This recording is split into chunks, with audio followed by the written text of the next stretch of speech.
Long ago, in a quiet village called Abaka, there lived a girl named Uku, and everyone knew her, not just because she was beautiful, but because there was something about her that made people uneasy. Her eyes were bright and intense, her skin smooth and flawless, and whenever she walked past, people would stop and stare, caught between admiration and fear. But beauty was not what defined Uku, it was something darker. She hated men, not silently, not secretly, but in a way that everyone could feel. Uku was nothing like the other girls in the village. She didn't laugh, didn't smile, and never tried to be friendly. Her face was always cold, serious, almost as if she was carrying a story no one knew. And whenever a man tried to talk to her, things would turn bad very quickly. She didn't warn them. She didn't argue. She attacked. Her hands moved faster than her words, and the results were always painful. Some men walked away with black eyes, others with bruises covering their bodies, and a few couldn't even stand properly after facing her anger. It didn't take long for every man in Abaka to learn one simple rule: stay away from Uku. They would whisper to each other, "Don't go near her, she's not like the others," and slowly her name stopped being just a name. It became a warning. So Uku lived her life alone, admired from a distance but feared up close, a girl whose beauty attracted attention but whose anger pushed everyone away. One day, Uku went to the market to buy food, and as always, the place was full of life. People talking loudly, sellers calling out prices, children running around without care. But the moment Uku entered, it was as if a silent tension followed her. She moved through the crowd without looking at anyone, her face unchanged, her eyes focused only on what she needed. She picked some vegetables and turned to leave, but then something unexpected happened. A young man, distracted and not paying attention, walked straight into her. It was a small mistake, something that could have been ignored, but not with Uku. Before anyone could react, her hand flew through the air and landed across his face with a loud, sharp slap that echoed through the entire market. Everything stopped. The noise disappeared. People froze and turned to look. The young man stood there in shock, his cheek turning red, his eyes filled with fear, but he didn't even think of fighting back because he already knew who he had just bumped into. I'm sorry. "I'm sorry," he said quickly, his voice shaking as he lowered his head, and without waiting for another second, he turned and ran, disappearing into the crowd as fast as he could. The women nearby shook their heads quietly, whispering, "She did it again," but no one dared step forward or question Uku, because everyone understood the same thing. If you crossed her, you would suffer. Slowly, the market returned to normal. Voices came back, movement continued, but deep inside, the fear of Uku had grown even stronger than before. In the village of Abaka, many men secretly wanted to marry Uku, and even though they were afraid of her, they couldn't ignore her beauty. Some believed that if they were kind enough, she might change, while others thought they were strong enough to handle her and make her gentle, but every single one of them was wrong. One by one, they came to her with gifts, sweet words, and false confidence, trying to win her heart, but Uku saw through all of it. She wasn't impressed, not even for a moment. Whenever a man tried to get close to her, she would beat him without hesitation, and they would leave her house with bruised faces, broken pride, and sometimes even begging for mercy. But Uku never showed mercy, not even once. Even the village chief believed his son would be different. "She won't dare touch my son," he said proudly, convinced that his status would protect him. The chief's son approached Uku with a confident smile, thinking his position would impress her. But Uku didn't care who he was. The moment he tried to charm her, everything changed. Her fist struck him so hard that he lost 2 teeth instantly, and he returned home with a swollen face, barely able to speak. The chief was furious, but even he knew better than to challenge Uku. From that day on, one truth became clear to everyone in the village. No matter who you were, no matter how powerful you thought you were, if you tried to get close to Uku, you would regret it. She didn't hesitate. In a flash, her fist slammed into his chest, forcing the air out of him, and before he could even react, POW, another brutal hit landed across his face. The prince tried to defend himself, but Uku was too fast, too relentless. like a storm that refused to stop. She kept going until he collapsed to the ground, bruised, bleeding, and completely helpless. His guards, who had been watching in shock, rushed forward and quickly lifted him up, but he couldn't even stand on his own. His face was swollen, his body covered in marks, and they carried him back to the palace in panic.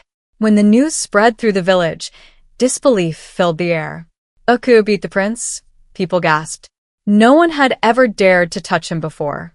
The entire village fell into shock. They had always known Oku was dangerous, but this was something else. Fear mixed with curiosity as whispers spread everywhere, everyone wondering what would happen next. When the prince finally returned to the palace, broken and barely conscious, the king's anger shook the walls. "Who did this to my son?" he roared, his voice filled with rage. The servants trembled, but deep down, they all knew the answer. There was only one person capable of such a thing. Oku. Without wasting a moment, the king ordered that she be brought to the palace. The news spread like wildfire, and soon the entire village gathered, rushing toward the palace courtyard, desperate to witness what would unfold. "How will Oku face the king?" they whispered nervously. The courtyard filled with tension as people waited, their eyes fixed on the entrance. And then, Oku appeared. She walked in slowly, her head held high, her step steady, as if she had nothing to fear. The crowd watched closely, expecting hesitation, expecting fear, but there was none. She stood tall before the king, her eyes bold, unshaken, just as she had stood before the elders. The king stared at her with burning anger. "Why did you attack my son?" he demanded, his voice echoing across the courtyard, sending chills through everyone present. But Oku didn't move. She didn't speak. Her face remained hard, her silence louder than any words. "Speak," the king shouted again, his patience breaking. Still, she said nothing. The villagers leaned in, waiting, holding their breath, but Oku kept her secret locked deep inside. The king's fury only grew stronger. "How dare you stand before me and remain silent?" he thundered, but Oku stood like stone, unmoved, unafraid. Murmurs spread through the crowd as people began to question her actions, but no one truly understood. Finally, the king's voice turned cold. "Speak now, or face the consequences." Those words hung heavy in the air, and something inside Oku finally shifted. Her strong expression cracked, just slightly. For the first time, something different appeared in her eyes, pain. Tears slowly filled them, and when she spoke, her voice trembled. "My father," she began softly. "The man who was supposed to protect us was not a good man." The crowd went silent instantly. Every ear strained to hear. Oku's voice shook as years of pain began to pour out. "He beat my mother every single day. He treated her like she was nothing, like she didn't matter. He shouted at her, pushed her, and whenever she tried to speak, he would raise his hand, and she would go quiet, too afraid to fight back." The villagers stood frozen, unable to look away. Oku swallowed hard, her voice breaking as she continued. "One day, she was pregnant. It was just a small argument, something that should have meant nothing. But my father lost control. He beat her so badly she fell to the ground." Oku paused, her tears now falling freely. "And that day, she lost the baby." A deep silence covered the entire courtyard. And soon after, she lost her life too. Gasps filled the air as the truth hit everyone. Oku stood there, shaking, reliving the moment she had buried for so long. "I was just a child and I watched her die. I couldn't do anything." She wiped her tears, but the pain didn't stop. "After my father died, I thought I would finally be safe, but I was wrong." Her voice grew heavier. "When I went to live with my uncles, things became even worse." The villagers listened, their hearts tightening with every word. They were cruel men just like my father, but even more shameless. Every day, they brought different women into the house and treated them with no respect.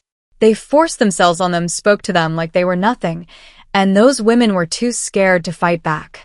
The women in the crowd lowered their heads, understanding the pain too well. And it wasn't just those women, even their own wives suffered. Whenever they tried to speak, to defend themselves, they were beaten. threatened, broken. Uka's fists tightened as she spoke. I watched it all every single day. I saw how men used their power to control, to hurt, to destroy. They didn't listen. They didn't care. And that's when I made a promise to myself. Her voice grew stronger now. No man would ever control me. No man would ever hurt me. The crowd stood completely still. I couldn't save my mother. I couldn't save those women, but I could save myself. Her eyes hardened again. And that's why I became who I am. Silence filled the entire courtyard. The villagers finally understood. Uka was never just angry, she was protecting herself. The men who once feared her now lowered their heads in shame, realizing her strength came from pain. Some of them remembered their own actions, their own mistakes, and for the first time, they felt the weight of it. The women looked at Uka differently now, not as someone dangerous, but as someone strong, someone who had fought back when they couldn't. Even the prince, who had once believed he could control her, stepped forward with a heavy heart and apologized sincerely, promising to respect her strength. The king, after hearing everything, stood up and made a powerful declaration. From this day forward, no man in Abaka will ever mistreat a woman again. His voice was firm, unquestionable. The uncles who had caused so much pain were punished for their cruelty, and slowly, the village began to change. Respect replaced fear. Understanding replaced judgment. And Uku, still strong, still fierce, allowed herself to open her heart just a little. She agreed to marry the prince. Not because she had been tamed, but because he had learned respect. It was no longer about control, it was about equality. Strength meeting strength. Respect meeting respect. The village celebrated their union, not just as a marriage, but as a symbol of change, of healing, of courage. And Uka's story became something much bigger than herself, a story told for generations about a girl who refused to be broken, and a village that finally learned what true strength really means. And if this story touched you, make sure to like, share what you learned in the comments, and subscribe for more powerful stories like this one.